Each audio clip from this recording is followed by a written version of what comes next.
అందరికీ నమస్కారం. చాలా సంతోషం. ఈరోజు శేర్లింగపల్లి కాన్స్టిట్యున్సీకి ఒక పండుగ రోజు.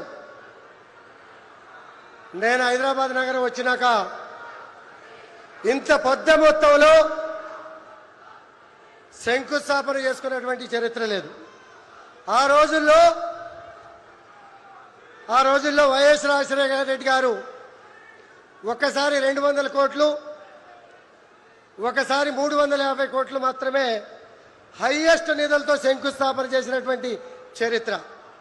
అందుకనే ఈరోజు శేర్లింగపల్లి కాన్స్టిట్యున్సీకి పండుగ రోజు, ముఖ్యమంత్రి గారు ఒక వరంగా ఇచ్చినటువంటి పండుగ రోజు అని చెప్పుకోవడానికి గర్వపడుతున్నారు. అలాగే ఈరోజు మియాపూర్లో ప్రత్యేకంగా ముఖ్యమంత్రి గారు 2350 కోట్ల రూపాయలు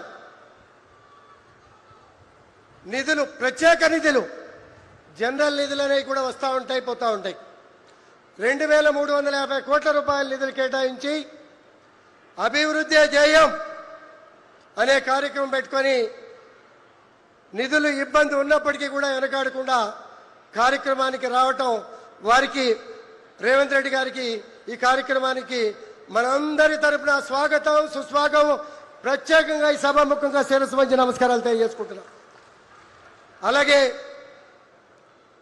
గౌరవ మంత్రివర్యులు, పెద్దలు, జిల్లా ఇన్ఛార్జ్ మంత్రులు శ్రీధర్ బాబు గారు, మాజీ మంత్రివర్యులు, మిత్రులు, శ్రేయభిలాషి ఎమ్మెల్సీ మహేందర్ రెడ్డి గారికి, నవీన్ యాదవ్ గారికి, అలాగే మల్లిరెడ్డి రంగారెడ్డి గారికి, గౌరవ మిత్రులు, పెద్దలు, సోదరులు, పార్లమెంట్ సభ్యులు వేం నరేంద్ర రెడ్డి గారికి, అనిల్ కుమార్ యాదవ్ గారికి, వేదిక మీద ఉన్నటువంటి సహచర నాయకులు, మిత్రులు, శ్రేయభిలాషులు, ఇంత గొప్ప కార్యక్రమానికి రాత్రింబగళ్ళు అభివృద్ధి విషయంలో సహకరించినటువంటి జిహెచ్ఎంసీ కమిషనర్ సుజన గారికి, అలాగే లా అండ్ ఆర్డర్ కమిషనర్గా వచ్చినటువంటి కమిషనర్ గారికి, అలాగే ఈ కార్యక్రమానికి గొప్పగా తరలి వచ్చిన ప్రజానికం అందరికీ కూడా శిరస్సు వంచి నమస్కారాలు తెలియజేసుకుంటున్నాం.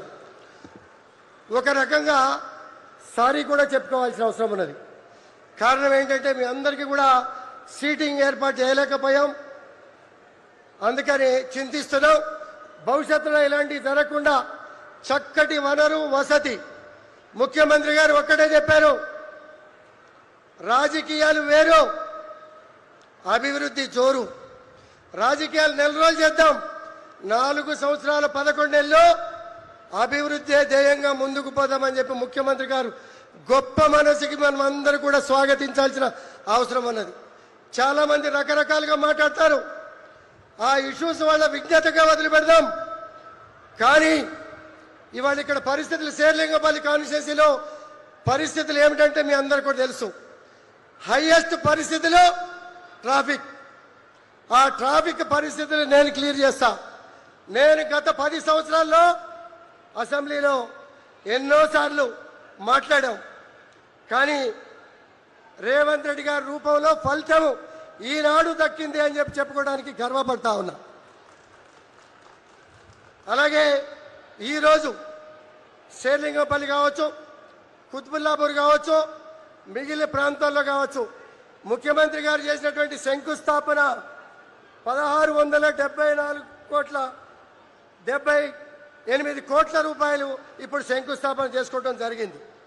మా నియోజకవర్గంలో, ఒక్క శేర్లింగపల్లి నియోజకవర్గంలో ఈరోజు ఇనాగ్రేషన్ చేసినాయి 1213.40 రూపాయలు అభివృద్ధి పనులకు శంకుస్థాపన చేయడం జరిగింది. 819.50 అభివృద్ధి పనులు కొనసాగుతున్నాయి. ముఖ్యమంత్రి గారు అనేక కార్యక్రమాల్లో రోజు 2, 3, 4, 15, 16 గంటలు కష్టపడుతూ రివ్యూలు చేసుకుంటూ కాన్స్టిట్యున్సీకి రాలేకపోయినా పనులు ఆగకూడదు అనే ఉద్దేశంతో ఇంచుమించుగా 819 కోట్ల రూపాయలు పిల్లర్ల స్థాయికి లెగిసినాయి, పనులు జరుగుతున్నాయి. ఈ పనులు కూడా లేట్ కాకూడదు. నేను వచ్చేసరికి ట్రయల్ పిట్స్ అవ్వాలి. శంకుస్థాపన చేసిన మరుసటి వారం నుంచే పనులు స్టార్ట్ కావాలి. మియాపూర్ నుంచే ఫ్లైఓవర్ స్టార్ట్ కాబోతుంది. నియర్ బై పక్కన 100 గజాల లోపే ఇక్కడ పక్కన స్టార్ట్ కాబోతోంది. అలాగే మియాపూర్ సిగ్నల్ నుంచి కుత్బుల్లాపూర్ పోయే రోడ్లో అండర్ బ్రిడ్జి స్టార్ట్ కాబోతోంది. ముందుకి ఫ్లైఓవర్ వెళ్తూ ఆల్విన్ కాలనీ నుంచి ఆఫీస్పేట పోయే రూట్లో అండర్ బ్రిడ్జి స్టార్ట్ కాబోతా ఉంది. దాన్నిట్లో ఇది శంకుస్థాపన చేసినటువంటి పరిస్థితి. దాంతోపాటు లింగంపల్లి 40 సంవత్సరాల చరిత్రలో లింగంపల్లిలో పుట్టి పెరిగినటువంటి ప్రజానికం ఇబ్బంది పడుతున్నటువంటి పరిస్థితి చూసాం. ఎన్నోసార్లు మాట్లాడాం, ఎవరు కూడా పట్టించుకోలే. ఫస్ట్ ప్రయారిటీ కింద లింగంపల్లిలో శంకుస్థాపన ఈరోజు జరిగింది. నెక్స్ట్ వీక్ పని స్టార్ట్ కాబోతా ఉంది. ఒక్క ఫ్లైఓవర్లే కాదు, అండర్ బ్రిడ్జెసే కాదు, ఈ ప్రాంతంలో 29 రాష్ట్రాల ప్రజానికం ఉంటారు. చదువుల విషయంలో జాగ్రత్త తీసుకోవాలి అని చెప్పి ఇవాళ మరి శేర్లింగంపల్లి కాన్స్టిట్యూన్సీ గురించి మీకు తెలుసు. 237 కోట్లు ఎకరం, 100 కోట్లు పలికిన రోజున సంఖ్యలు కొట్టుకున్నాం. కానీ ఈరోజు 237 కోట్లు. అటువంటి ల్యాండ్నే 10 ఎకరాలు కోడికూత దూరంలో ముఖ్యమంత్రి గారు ఇక్కడ అలాట్ చేసి 200 కోట్ల రూపాయలు కేజీ టు పీజీ కార్పొరేట్ స్థాయికి ఎక్కడ కూడా తగ్గకుండా స్కూల్ కట్టాలి అని చెప్పి ఇక్కడ ఇప్పుడు శంకుస్థాపన చేసుకున్నాం. ఈ ఒక్క ప్రాంతమే కాదు, కొండాపూర్లో 50 కోట్లు స్కూల్కి, చందానగర్లో 50 కోట్ల రూపాయలు కూడా స్కూల్కి ఇప్పుడు శంకుస్థాపన చేసుకున్నాం. విద్య అవసరం, వైద్యం అవసరం, పేదలకు ఉపయోగపడాలనే ఉద్దేశంతో ముఖ్యమంత్రి గారు రాలేకపోయినా 100 పడకల హాస్పిటల్ కొండాపూర్లో ఉంది. 100 కాదు 200 పడకలు చేద్దాం, ఎమర్జెన్సీ హాస్పిటల్ చేద్దామని చెప్పి 40 కోట్లు ఇచ్చి శంకుస్థాపన చేసి పనులు మొదలుపెట్టిన విషయాన్ని మీ అందరికీ కూడా తెలియజేస్తా ఉన్నాం. ఇదే కాదు, మరి మహిళలు ఉద్యోగ రీత్యా రకరకాల రీత్యా హాస్టల్ కావాలి, వసతి కావాలి, వనరులు కావాలి. 15 కోట్ల రూపాయలు మాదాపూర్లో, లింగంపల్లిలో భవనాలకి శంకుస్థాపన కూడా ఇప్పుడు చేసుకోవడం జరిగిందన్న విషయాన్ని కూడా ఈ సందర్భంగా తెలియజేస్తా ఉన్నాం.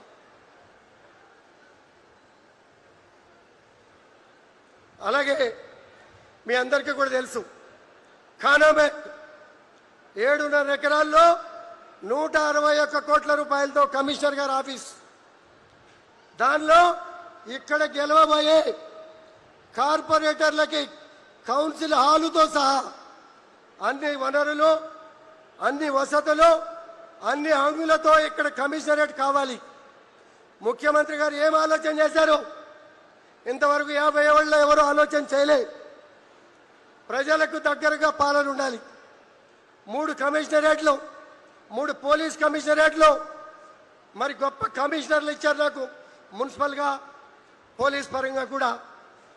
99 రోజుల ప్రజాపాలన కార్యక్రమం పెట్టారు. ప్రజాప్రతినిధులు, అధికారులు డోర్ టు డోర్ సర్వే చేయండి, గల్లీ టు గల్లీ సర్వే చేయండి, బస్తీ టు బస్తీ సర్వే చేయండి. పోలీసు సిబ్బంది కానీ, మున్సిపల్ సిబ్బంది కానీ, ప్రజాప్రతినిధి కానీ ప్రతి విషయము తెలిసి ఉండాలి. తెలిస్తే ఎప్పటికప్పుడు నిర్ణయాలు తీసుకొని ప్రజలకి గొప్ప పాలన అందజేద్దామనే ఏకైక ఉద్దేశంలో ఈ కార్యక్రమం చేసిన విషయాన్ని అందరూ కూడా గర్వించాలా, స్వాగతించాలా, అభినందించాలనే విషయాన్ని కూడా ఈ సందర్భంగా మీకు అందరికీ కూడా తెలియజేస్తా ఉన్నా.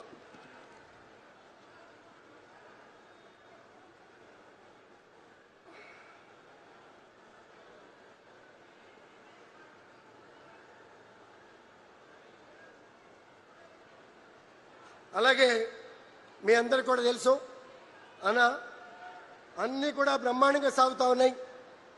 ఇంకా కొంతమంది అధికారులు రావాల్సి ఉంది.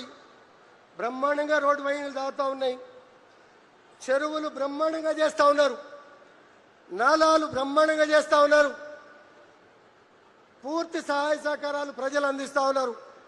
చిన్న చిన్న అలైన్మెంట్స్ గ్యాప్స్తో ఎక్కువ ఆస్తులు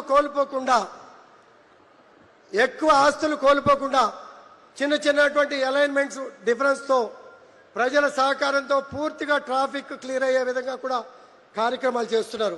కానీ చిన్న చిన్న సమస్యలు ఉన్నాయి. మరి ఒక 2-3 రోడ్లు మాత్రమే, ఉషాముళ్ళపూడి రోడ్డు ఒకటి పెండింగ్లో ఉంది, లాంగ్ పెండింగ్. 10 సంవత్సరాలుగా అసెంబ్లీలో అడుగుతా ఉన్నా, 10-15 సంవత్సరాలుగా. అలాగే గంగారం దగ్గర ఒక రోడ్డు, అపర్ణ రోడ్డు, మరి అక్కడ 1.5 lakh ప్రజానికం ఉంటే ఆ రోడ్లో ఇబ్బంది పెడతా ఉన్నారు.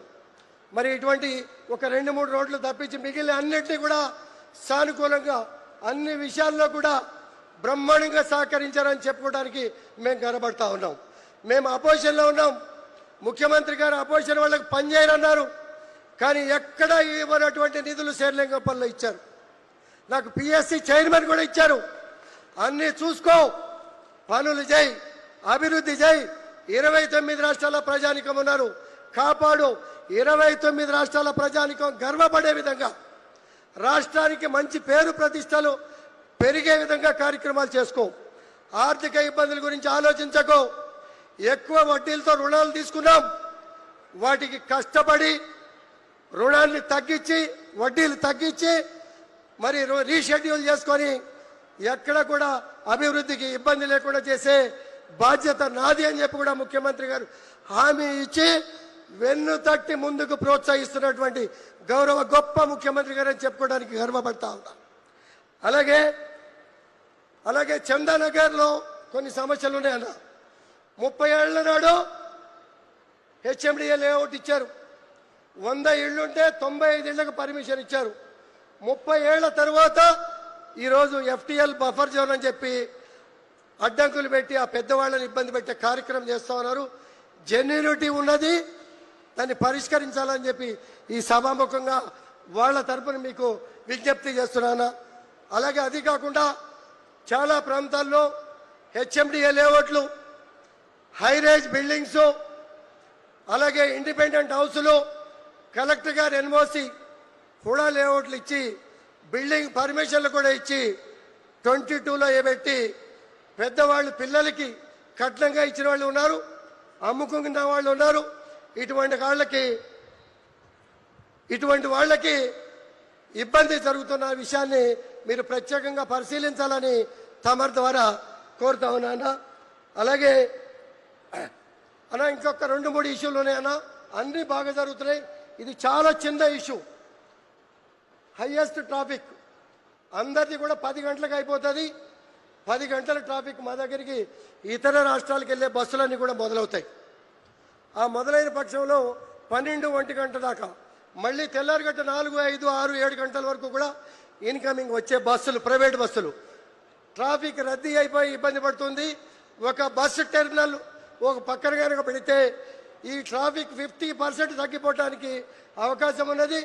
మీరు ఇచ్చే అండర్ బ్రిడ్జెస్, ఫ్లైఓవర్స్తో చాలా వరకు కూడా క్లియర్ అయిపోతుంది. దీన్ని కూడా పరిశీలించాల్సిందిగా తమని కోరుతా ఉన్నాను.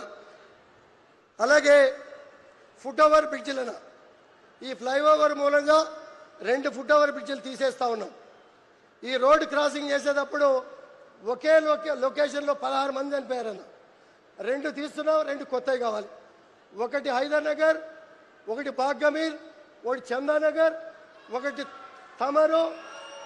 మేము కలిసి కమిట్మెంట్ ఇచ్చినటువంటి బొటానికల్ గార్డెన్ ఫుట్ ఓవర్ బ్రిడ్జిల్ని శాంక్షన్ చేస్తే రోడ్డు యాక్సిడెంట్లు తగ్గిపోతాయని చెప్పి తమ ద్వారా తెలియజేస్తా ఉన్నాను. అలాగే ఇటువంటి సమస్యలన్నీ కూడా మీరు చాలా విషయాల్లో మాకు సహకరించారు. చాలామంది ప్రజానికం పాజిటివ్గా ఉన్నారు. భగవంతుడు పాజిటివ్గా ప్రజాసేవ చేయరా అని చెప్పి మమ్మల్ని పంపించారు. ముఖ్యమంత్రి గారు, మంత్రులు, పెద్దలంతా కూడా గౌరవంగా ఆస్వాదిస్తున్నారు, ప్రోత్సహిస్తూ ఉన్నారు. పార్టీల పరంగా వ్యతిరేకత, ఇంటింటికి తిరిగి మనకి కప్పినటువంటి షాళ్ళు తీసుకెళ్లి షాళ్ళు కప్పి ఒక 100 రూపాయలు 150 రూపాయలు వాచీలు ఇచ్చి ముఖ్యమంత్రి గారి మీటింగులకు వెళ్ళకండి. ఇటువంటి స్వార్థ బుద్ధులు, స్వార్థ శక్తులు మనసు మార్చుకోవాలి. రాజకీయం వచ్చినప్పుడు రాజకీయం చేద్దాం, అభివృద్ధి సహకరించండి. అభివృద్ధి విషయంలో పక్షపాతం లేకుండా పార్టీలకు అతీతంగా అన్ని ప్రాంతాలకి న్యాయంగా అభివృద్ధి చేస్తున్నాం. మంచి కమిషనర్లు వచ్చారు, వింటున్నారు. అర్థం కాకపోతే 6 గంటలకు మీ కాలనీలో వాళ్తున్నారు, సమస్య పరిష్కరిస్తున్నారు. ముఖ్యమంత్రి గారు ప్రత్యేక నిధులు ఇస్తున్నారు. మీకు ఎక్కడ కూడా ఇబ్బంది రాదు. సైబరాబాద్ కమిషనర్ ఏర్పాటు చేయటం ఈ ప్రాంత ప్రజలందరికీ కూడా అదృష్టం. మీరు కోరుకున్నటువంటి వనరులు, వసతులు, సంక్షేమ పథకాలకి కూడా ఇటువంటి డోకా ఉండదనే విషయాన్ని మీరు అంతా కూడా ఫ్యూచర్ గురించి ఆలోచిస్తే ప్రతి ఒక్కరికి కూడా అర్థమవుతుంది. మహిళా సోదరుమణులు ఉన్నారు, డబుల్ బెడ్రూమ్లు గతంలో 10-15 కిలోమీటర్ల దూరంలో ఇచ్చాం, అందుబాటులోకి రాలా. ఇప్పుడు కొన్ని ఇస్తున్నాం. 5.5 లక్షల రూపాయల స్కీమ్ ఇంప్లిమెంట్ చేస్తున్నాం. ముఖ్యమంత్రి గారు మొన్నే నిర్ణయం తీసుకున్నారు, ఏ ప్రాంతం వాళ్ళకి ఆ ప్రాంతంలో ఇళ్లు కట్టి ఇవ్వండి. ఎక్కువ నిధులు కేటాయించి లాంగ్ పెండింగ్ పెట్టకుండా వాటిని పేద ప్రజానికానికి అందజేసే బాధ్యత మనదిగా భావించి ఎంక్వైరీలు జరుగుతూ ఉన్నాయి. అలాగే పింఛన్ల విషయంలో ముఖ్యమంత్రి గారు పెద్ద మనసుతో మనం అడ్వర్టైజ్ చేశారు. ఇంటింటికి ఎంక్వైరీ జరుగుతూ ఉంది. వాస్తవమైనటువంటి నిజమైనటువంటి లబ్ధిదారులు ఈ అవకాశాన్ని వాడుకోండి. అలాగే అన్న, మీరు చెప్పినట్టు మహిళా పెట్రోల్ బంక్ కలెక్టర్ గారి దగ్గరికి వెళ్ళగానే 600 గజాలు పెట్రోల్ బంక్ స్థలం కేటాయించారు. సంబంధిత అధికారులకు హ్యాండ్ ఓవర్ చేస్తాం. ఇమీడియట్ గా పెట్రోల్ బంక్ స్టార్ట్ చేసి మహిళలకు హ్యాండ్ ఓవర్ చేసే కార్యక్రమాన్ని కూడా సహచార అధికారులకి ఆదేశాలు ఇవ్వాల్సిందిగా తమ ద్వారా కోరుతా ఉన్నాను. అలాగే దాంతోపాటు శేర్లింగంపల్లిలో హైయెస్ట్ మహిళా గ్రూపులు ఉన్నాయి. మహిళా బిల్డింగులు కట్టడానికి కూడా శేర్లింగంపల్లిలో 500 గజాలు, అలాగే కుక్కటిపల్లిలో 500 గజాలు కూడా అలాట్ చేయడం కూడా జరిగింది. లైబ్రరీ కూడా శంకుస్థాపన చేసి పనులు స్టార్ట్ చేసే కార్యక్రమం కూడా చేస్తా ఉన్నారు. అలాగే ఎక్కడ కూడా లోపం జరగలే అన్న. డిగ్రీ కాలేజీకి 24 కోట్ల రూపాయలు శాంక్షన్ ఇచ్చారు. మాదాపూర్లో 2 ఎకరాల స్థలాన్ని కూడా కేటాయించారు. చిన్న ఇబ్బందులు వచ్చినాయి. కలెక్టర్ గారికి ఆదేశాలు ఇస్తే నిధులు ఉన్నాయి, టెండర్లు అయిపోయినాయి. మేము బిహెచ్ఎల్ క్వార్టర్లో నడుపుతున్నామన్నా, సరిపోటలే. 29 రాష్ట్రాల ప్రజానికం, పేద ప్రజానికం అంతా కూడా ఇక్కడికి వస్తూ ఉన్నారు. దాని మీద కొంచెం శ్రద్ధ తీసుకోవాలని చెప్పి ప్రత్యేకంగా కోరుతా ఉన్నాను అన్న. అలాగే మైనార్టీలు కన్నా తమరిదాల 2000 గజాల స్థలం తీసుకొని మైనార్టీ కమ్యూనిటీ హాల్ కట్టిస్తా ఉన్నాం. గొప్పగా పని సాగుతూ ఉంది. దాంతోపాటు అన్న మార్వాడి కమ్యూనిటీ ఇక్కడ ఎక్కువ ఉన్నారన్న, వాళ్ళకి ఎకరం ల్యాండ్ ఇచ్చారు మీరు. దానిలో వాళ్ళు కన్స్ట్రక్షన్ చేసుకోవడానికి కొంత ఆర్థిక సహాయం 75% మేము పెట్టుకుంటాం, 25% మీరు పెట్టుకోండి అని చెప్పి మార్వాడి కుటుంబ సభ్యులు కూడా ముందుకు వచ్చారన్న. ఆల్రెడీ ల్యాండ్ అలాట్ చేశారు. అలాగే అన్న, రాష్ట్రంలో మీడియా మిత్రులు ఎక్కడ ఎక్కువ ఉన్నారంటే శేర్లింగంపల్లి కాన్స్టిట్యున్సీలో ఎక్కువ ఉన్నారు. అన్ని కాన్స్టిట్యున్సీల్లో విలేకరులందరికీ కూడా స్థలాలు వచ్చినాయి. మన కాన్స్టిట్యున్సీలో ఎక్కడికి రాలే. ముఖ్యమంత్రి గారు పెద్ద మనసుతో 1 ఎకరం ల్యాండ్ అలాట్ చేశారు విలేకరుల కోసం అన్న. ఎక్కువ మంది ఉన్నారు కాబట్టి చైర్మన్ గారు విలేకరులు అంతా కూడా నన్ను పిలిపించుకొని మాట్లాడారు. నేను ముఖ్యమంత్రి గారి దగ్గరికి వెళ్తున్నా, రెవెన్యూ మినిస్టర్ గారి దగ్గరికి వెళ్తున్నా, ఇంకొక ఎకరం ఇచ్చి ఉంటే మేము ఖచ్చితంగా మా అందరు కూడా సాటిస్ఫాక్షన్గా సంతోషంగా ఉంటామని చెప్పి విలేకరులు అంతా కూడా చెప్పారన్న. ఇటువంటి విషయాలన్నీ కూడా మంచి పరిణామం అన్న. చాలా విషయాలు మాట్లాడాలి. తమరి మాట కోసం, తమరి శంకుస్థాపన కోసం, తమరి రాక కోసం, ఈ కాన్స్టిట్యున్సీ అదృష్టం కోసం చాలా మంది సంతోషంగా ఉన్నారు. సన్యాసులు ఉంటారు, మనం ఏం చేయలేం. భగవంతుడు వాళ్ళ గీతాల్లో రాసిపెట్టాడు. నవ్వి చక్కగా అభివృద్ధిని కోరుకొని ముందుకు పోయేవాడికి భగవంతుడు చక్కటి ఆశీర్వాదం మనస్తత్వాన్ని ఇస్తాడో మనమంతా కూడా పాజిటివ్ మనస్తత్వంతో ముందుకు పోదాం. మంచి పని చేసిన వాళ్ళని ఆశీర్వదిద్దాం. ఇంత గొప్ప నిధులు కేటాయించి గొప్పగా శంకుస్థాపన చేసినటువంటి ముఖ్యమంత్రి గారికి ఈ సభాముఖంగా ఈ ప్రాంత ప్రజల తరపున నా తరపున శిరస్సు నమస్కారాలు తెలియజేసుకుంటూ సెలవు తీసుకుంటాం.